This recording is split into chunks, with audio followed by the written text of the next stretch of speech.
Assalamualaikum warahmatullahi wabarakatuh. Siapa nih yang mencari solusi untuk akhir bulan yang biasanya tuh selalu tekor, selalu habis, atau bahkan selalu numpuk hutang? Ayo siapa? Nah, kali ini Umi akan kasih sedikit bocorannya.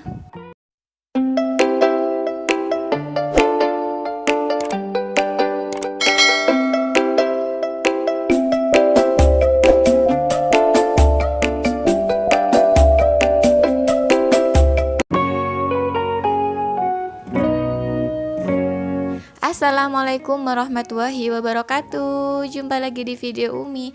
Nah, seperti tadi di awal ya, kemarin kan sudah dijabarkan gitu ya, apa saja sih yang menjadi kebiasaan kita pada saat akhir bulan. Nah, bagaimana nih, sudah gak ya dipraktekkan tuh ya untuk mengevaluasi keuangan dan melihat cek-cek tabungan dan juga introspeksi di tanggungan. Ayo, siapa yang sudah kayak gitu? Nah, sekarang gak pakai lama lagi ya, ini Umi akan kasih sedikit solusi bagaimana kita supaya kita bisa memperbaiki semuanya, supaya nanti di awal bulan nanti hingga akhir bulan nanti gak bakalan terulangi atau terjadi seperti ini lagi. Nah, di sini ada beberapa solusi ya. Yang pertama itu ada gambar hati, gambar seperti petir gitu ya, dan selainnya. Nah, di sini yang pertama itu ada gambar hati. Di sini ibaratkan dengan perasaan ya. Perasaan yang artinya menyadari diri sendiri. Apapun itu, ketika kita ingin merubah sesuatu, baik itu dari keuangan kita atau kepribadian kita sendiri, itu hal yang pertama adalah menyadari diri sendiri tentang keadaan yang sudah ada. Jadi gak bisa nih ya kita memulainya tanpa kita menyadari diri sendiri. Nah, diawali dari awal sini, kita sadari dulu apakah ini benar-benar sehat keuangan yang sudah kita lakukan, atau memang perlu nih ya untuk beberapa tindakan supaya bisa menjadi seperti sedia kalanya yang sudah sehat gitu ya. Gak perlu harus minus lagi, gak perlu harus hutang lagi gitu.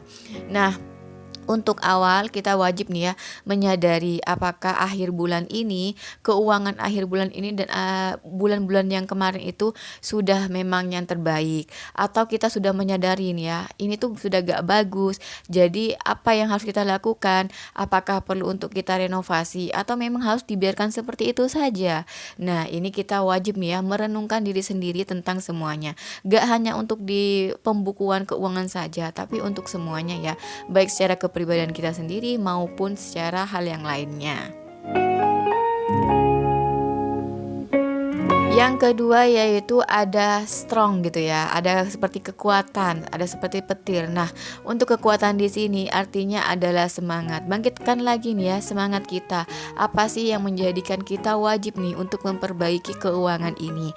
Biasanya tuh ya, kalau memang ada semangat yang bergubu-gubu, insya Allah itu tuh bakalan lebih mudah banget untuk kita memperbaiki semuanya. Pasti ada aja gitu ya solusi yang muncul, ini itu gitu loh. Jadi intinya setelah kita menyadari, lalu kita bangkitkan lagi ya semangatnya. Apa sih yang harus dilakukan gitu? Kenapa wajib kita rombak? Kenapa kita wajib memperbaiki? Kenapa kita wajib merenovasi keuangan kita? Nah, apa ya penyebabnya? Nah, di sini ada beberapa. Biasanya penyemangatnya itu adalah beban hutang yang makin banyak gitu ya. Hutang atau beban sama aja ya. Hutang atau tagihan atau tanggung jawab yang besar itu tuh biasanya menjadi motivasi pertama nih ya untuk kita memperbaiki keuangan supaya tidak semakin membengkak itu hutang, dan tanggung jawab kita juga semakin gak terlalu over gitu ya.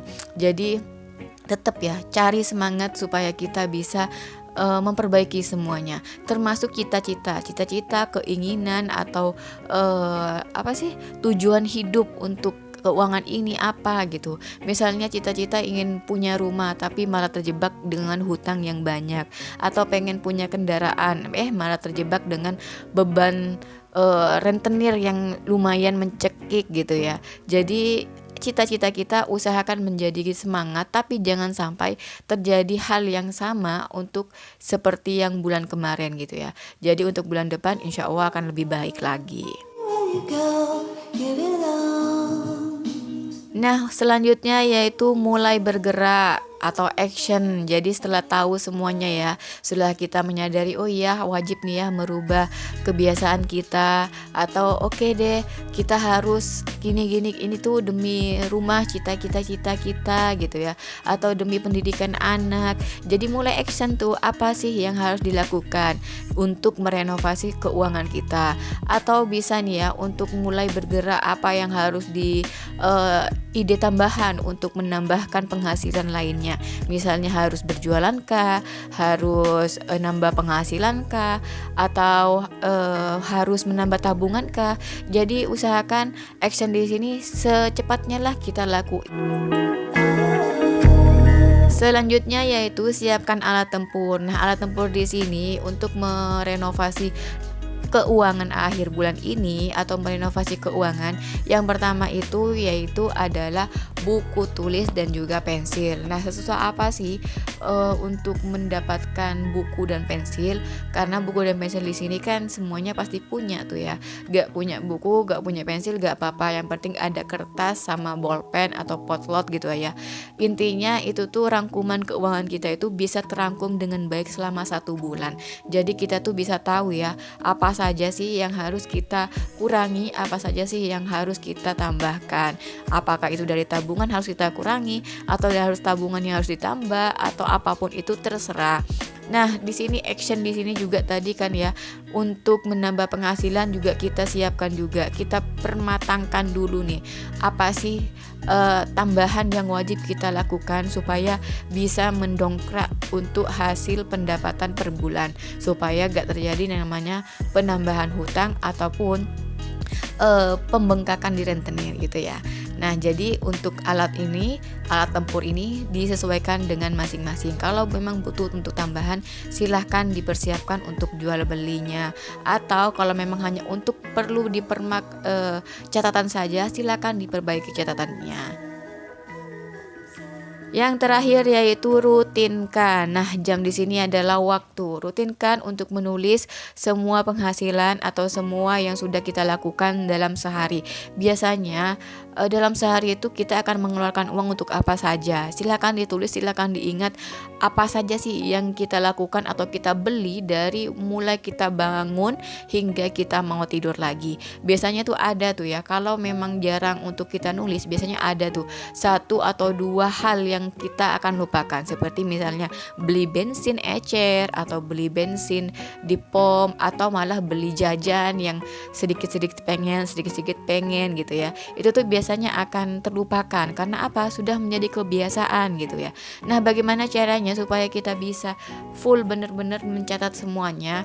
Jadi untuk semua pengeluaran, misalnya setelah kita membeli sesuatu, usahakan untuk langsung mencatatnya. Apapun caranya silakan. Nah, biasanya nih ya, HP itu kan selalu kita pegang. Jadi setelah kita membeli, langsung aja tuh dicatat di HP, baik itu secara pesan singkat maupun secara WA atau secara memori pribadi. Gak apa-apa. Nanti setelah nyampe di rumah atau sebelum tidur atau kapanpun itu, jatah waktu untuk kita menulis itu tuh bisa kita tulis semuanya dalam sehari. Nah, bisa dilihat tuh ya, dalam sehari kita ngabisin untuk apa aja dan untuk kemana aja. Itu tuh biasanya ketahuan tuh ya, mana borosnya dan juga mana hematnya.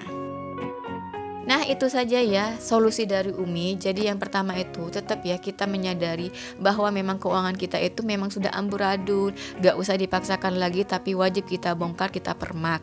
Dan tetap ya jadikan semangat untuk kita memperbaikinya itu apa gitu ya. Kalau perlu ditulis di buku pembukuan kita gitu. Apa sih semangat kita untuk memperbaiki pembukuan kita? Kita wajib nulis untuk apa itu dan kapan targetnya. Dan juga jangan banyak berpikir, mulai langsung bergerak. Silakan langsung ambil buku catatan dan mulai nulis. Silakan diingat apa saja sih dalam 1 bulan yang kemarin itu yang sudah berhasil dibeli selama kita ingat. Jadi gak apa-apa yang gak ingat gak masalah, yang penting kita ingat aja lah, tulis dulu. Biasanya nanti bakalan ketahuan tuh ya apa saja sih plus minusnya. Dan jangan lupa alat tempur untuk selain buku catatan, silahkan bisa nambah untuk penghasilan lagi atau yang lainnya. Dan jangan lupa di terakhir tetap dirutinkan untuk mencatat, apakah itu sebelum tidur, apakah waktu maghrib atau isya atau subuhnya. Nah, sekian saja ya dari Umi. Yuk mulai dari sekarang, mulai kita permak semuanya supaya supaya kita bisa membenahi keuangan kita untuk di awal bulan nantinya. Sampai jumpa di video selanjutnya. Wassalamualaikum warahmatullahi wabarakatuh.